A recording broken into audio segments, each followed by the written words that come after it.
Hey, Truth Seekers, welcome back. Zach here. Today is November 25th, 2015. One of the mainstream stories yesterday and today is that the accused members of the church beating from October have all been indicted with manslaughter charges and worse. Let's watch the mainstream coverage, and then after we watch that, what I want to show you is how this is a fictional story, again created by the mainstream media, and is meant to bring division. The mainstream media is actively working at dividing the population over the things we are divided among: race, religion, sex, political party.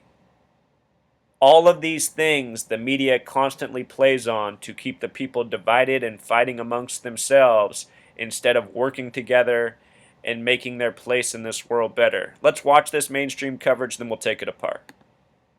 For almost 35 minutes, Christopher Leonard sat on the stand answering questions from prosecutors and the defense about what happened on October 12th and 13th at Word of Life Christian Church in the community of Chadwick in the town of New Hartford. The 17-year-old spoke softly in short sentences, but the packed courtroom hung on every word. Christopher Leonard told how he and his 19-year-old brother Lucas were beaten everywhere but the head with a folded up extension cord. He says his father, mother, sister, the subject of today's hearing, along with others from the church, were delivering the beating. To the point, Christopher says, quote, "I was pretty sure Luke collapsed for some reason. He was lying on the ground."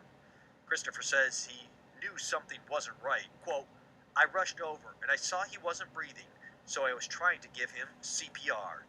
Luke was rushed off to the hospital where he was pronounced dead.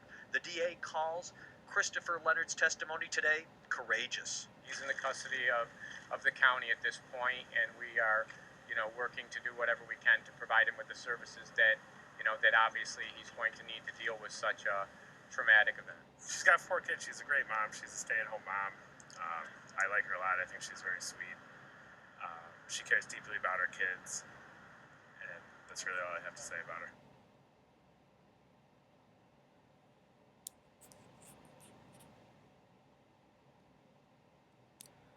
So there's the story, Truth Seeker.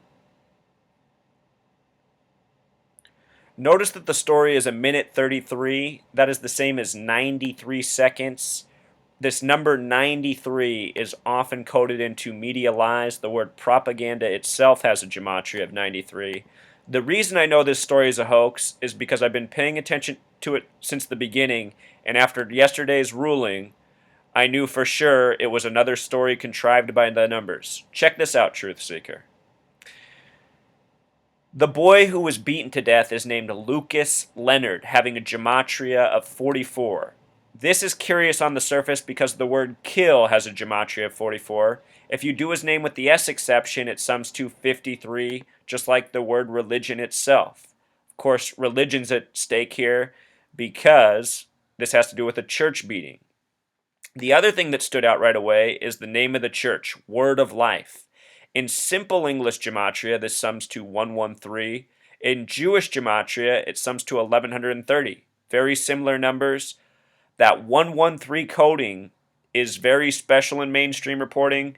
The word mainstream has a gematria of 113. Here, I'll just type it in here so you can see. Mainstream equals 113. Dishonest equals 113. Green screen, something the media uses to deceive its audience often, sums to 113. In the Talmud, in Baba Kama 113, it says a Jew can circumvent a Gentile by lying to them. And of course, the mainstream media is run by Zionist Jews. Within their religious scripture, they are given the right to lie to non-Jews. The coding of the scripture is coded into our language. Anyhow, with regards to the numbers coded on the boy and the church, check this out. This incident happened on October 11th, and the ruling was yesterday, November 24th, exactly 44 days later, or 1 month, 13 days, a lot like 113. Here's the incident from October 11th, what happened. On the night of October 11th, 2015, following a Sunday church meeting, Leonard was allegedly subject to an all-night counseling session in the church attended by about 30 parishioners, including his parents and old sister. The meeting was reportedly held after Leonard expressed a desire to leave the church. Lucas and his 17-year-old brother Christopher were allegedly beaten continuously. According to witness testimony, the session lasted 14 hours and ended when the parishioners thought Lucas was dead. Lucas died in the hospital the next day. Autopsy results revealed multiple contusions from blunt force trauma to torso and extremities, including blows to the genital area. So the story is, a tragedy. A young teenager expresses that he wants to leave the church, and supposedly the members of his church beat him to death. Now, I'm not saying nothing like this has ever happened in the history of a church. As many people who have tried to leave their church know, it can be an abusive process. You can be treated horribly by all the people you knew prior, as well as your own family. There are a lot of people in this world isolated from their own families because they decided to go against the spirituality of their family. This story, a contrived lie, plays on the many emotions and feelings of people who have gone through similar experiences but never been beaten to death. The story sounds like it's within the realm of possibility, and the reason it's put out there like this is to provoke all the people that they know it will provoke. Religion, a very divisive issue in this world, one that causes a lot of tensions and problem.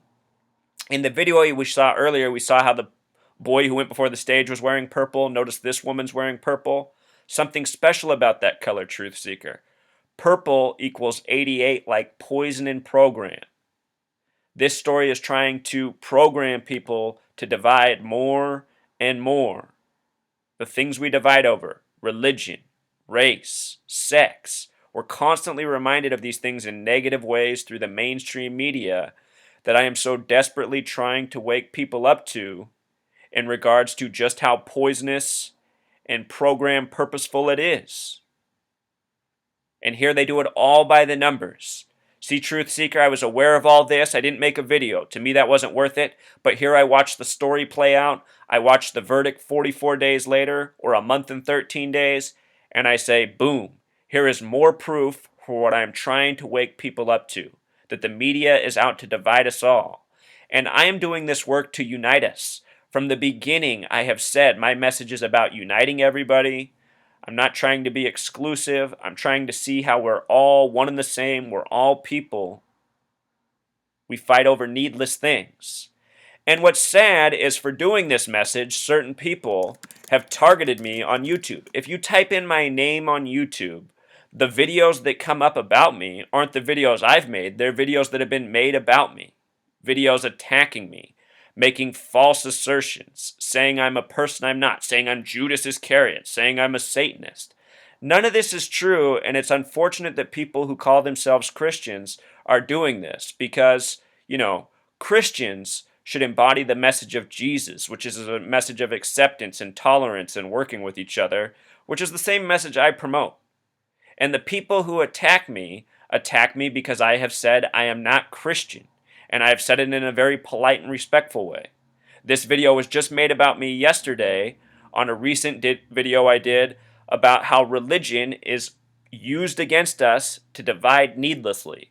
Then somebody who calls themselves a Christian takes that video and says something completely opposite what the message of my video is about. So for you Christians who are being deceived by these channels without investigating what I'm really saying, you need to wake up to the tactics that are used against you in this world by the deceivers. This person who made this video saying I'm a Satanist took a 3-second clip from the very end of the video and said that it was proof I'm a Satanist when my entire video in the minutes prior was speaking out against Satanism. So, all sorts of ways people use religion to divide us, the mainstream media and the shills on YouTube. We got to be aware of these tactics. Until next time, Truth Seeker.